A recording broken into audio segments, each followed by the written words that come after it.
Okay, this week's product highlight is brought to you by Thrive's biggest fan, onion fan, I should say.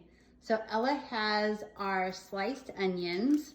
Let's go ahead and look in there. So they're bigger chunks, bigger than the chopped onions. And this little one, I catch just eating onions out of the can. So plain, crunchy. She says they're kind of like Funyuns, but the only ingredient is onions.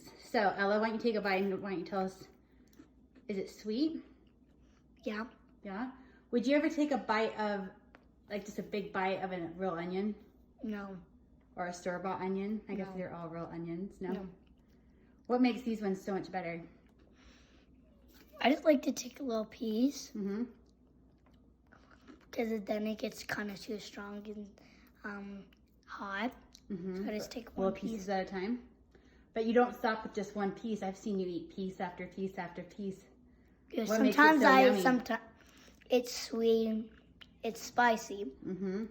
You ever know, like in freeze dried, it takes away the spice? No, Yeah. it's just there. All the flavor's still there, isn't it?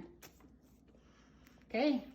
So what are some things that maybe we could cook with these? We could put it in pizza, like Pizza.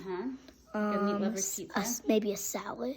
Yeah, you could put it on salad like a crunchy crouton. We could put it in our spaghetti. You could put it in soups. Sometimes the chopped chicken, because it's so small, almost dissolves when you cook it. But the onion slices stay bigger so that you can actually see it when it's refreshed. So it just depends. If you're hiding onions from your kids, maybe stick to the chopped chicken, unless you have an Ella at your house. Or a chopped chicken, a chopped onion. Sorry, I have chopped chicken on the brain. So if you're trying to disguise the onions, you may want to get the chopped onions. But if you like having pieces of onion in your food, then definitely go with the onion slices. Okay, thanks, Belle.